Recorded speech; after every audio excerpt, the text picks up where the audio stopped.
Everyone told me I needed a work-life balance when I started my coffee business, especially with the plan of having at least 4 kids. Here's what they didn't tell me. Trying to balance everything perfectly was making me terrible at both business and parenting. I was answering emails while my daughter tried to tell me about her day, taking client calls during dinner, working late every night because I didn't get enough done during the day.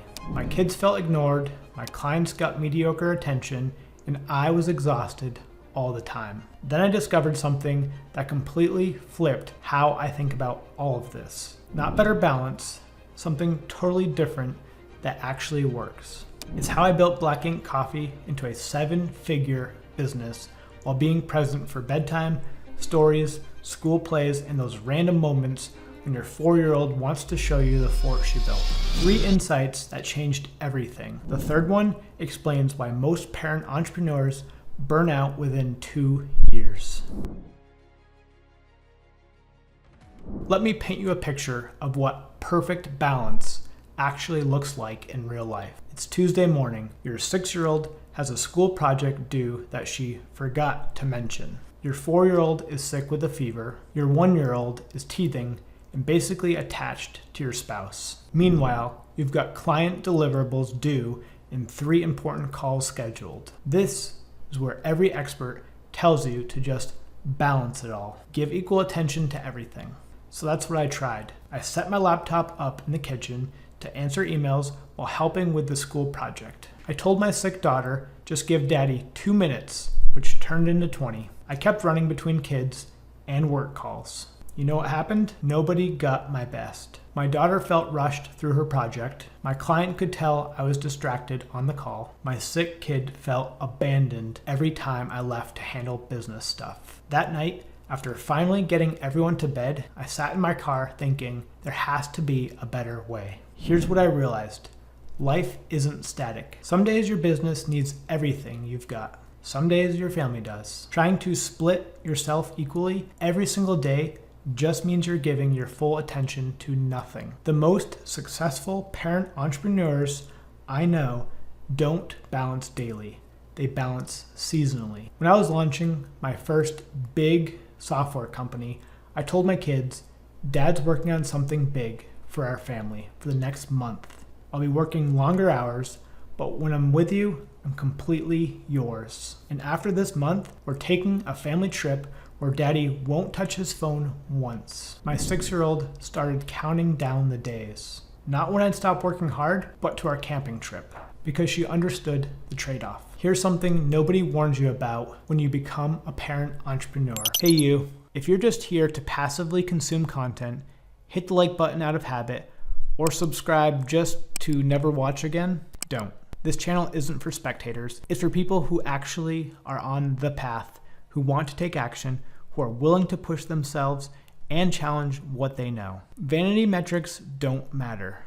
Real growth does. So if this channel speaks to you, if you're ready to level up and actually apply what you learn, then stick around and please give this channel a follow. If not, no hard feelings, but this isn't the place for you. All right, back to the video. Guilt will sabotage your success faster than your competitors. Not the obvious guilt, missing a soccer game for a client meeting. I'm talking about the sneaky guilt that makes you worse at both parenting and business simultaneously. You're in an important client meeting, but part of your brain is thinking, I should be helping with homework right now. That guilt makes you rush the meeting. You don't ask the right questions.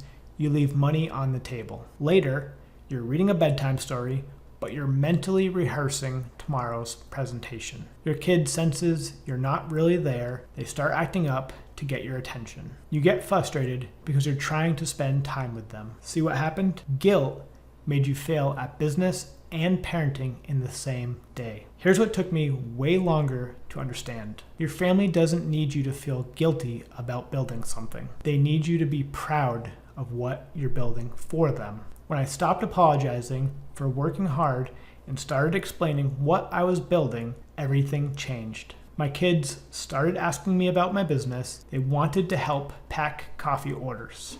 They learned what profit margins meant. They got excited when we hit milestones. Instead of seeing dad as someone who always is working, they saw dad as someone building their future. But even with the right mindset, this only works if you have a system. Forget everything you've heard about daily time management. Here's what actually works. Think like an athlete. Athletes don't try to peak every single day. They have training seasons, competition seasons, recovery seasons. Each requires a different energy and different focus. Your business and family life work the same way. Right now, I'm in what I call maintenance mode. I work normal hours while kids are at school. Evenings are family time. Weekends are mostly family, except for 1 weekend a month when I do a focused work sprint. But when I was launching our biggest product line, that was launch mode for 6 weeks. Longer days, but still home for dinner. Phone went in a drawer at 6 p.m. sharp. Weekends were 50-50 between family and business. After that launch, we took a full week where we did fun things as a family.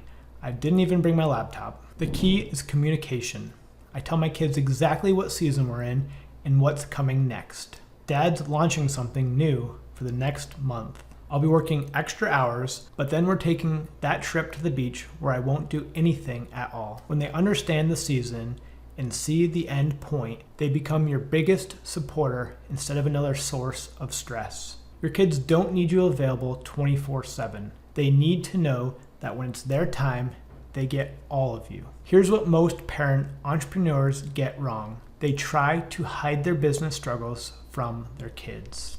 You're not protecting them. You're robbing them of the best education they could get. When Black Ink Coffee had a supplier fall through right before a big launch, I didn't hide it from my kids. I explained, Dad's business hit a problem. Our supplier can't deliver what they promised. So now I need to find a solution fast. My 6-year-old asked, what are you going to do? I'm going to call every roaster in the state until someone can help us. She watched me make a dozen phone calls that day, saw me get rejected over and over, was there when someone finally said yes. That night, she said, Dad, you didn't give up. That experience taught her more about persistence and problem solving than any book could. Now when she faces something difficult at school, she doesn't quit. She starts looking for solutions. My kids know more about business than most college graduates, not because I lectured them, but because they lived it with me. They've seen me fail and recover. They understand that success isn't luck, it's persistence and creativity. That's worth more than any college fund. Let me be honest with you. You cannot do this alone. And trying to will destroy both your business and your sanity. The most successful parent entrepreneurs don't work harder. They build smarter support systems. First, your spouse has to be on board, or this whole thing falls apart. Before I launched Black Ink Coffee, I sat down with my wife and said, I want to build something big. Second, you need help, period. Business help and personal help. Yes, it costs money, but you know what costs more? Burning out and losing everything you've built. I hired someone to help clean my roastery, not because I'm lazy, but because those hours of cleaning are hours I can spend either growing my business or being present with my kids. Third, build relationships with other parent entrepreneurs. When someone else needs support, help them out if you can. Even just having a network of people that get you is incredibly valuable. This isn't just practical, it's essential for your mental health. Building a business while raising kids can be isolating. You need people who understand what you're going through.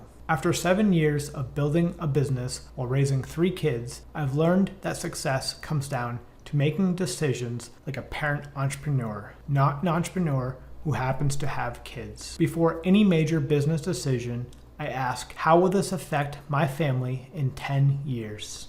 Not just financially, emotionally, and relationally too. Last year, I got offered a partnership that would have tripled my revenue. The catch? It required traveling 15 days per month. Old me would have said yes immediately, but I asked myself, what kind of relationship will I have with my kids if I'm gone half the time during their most important years? The answer was clear. I said no. 3 months later, a better opportunity came along, one that let me grow without sacrificing family time. Here's my rule. Family emergencies always win. Always. I can rebuild revenue. I can't rebuild my daughter's childhood. Having that clarity actually makes me better at business because my team knows where they stand, my clients know my boundaries, and I make faster decisions because my priorities are crystal clear. Here's your reality. Your kids are watching how you handle challenges. They're forming beliefs about work, success, and family by observing your choices. They're deciding what's possible based on what they see you accomplish. Don't teach them they have to choose between success and family.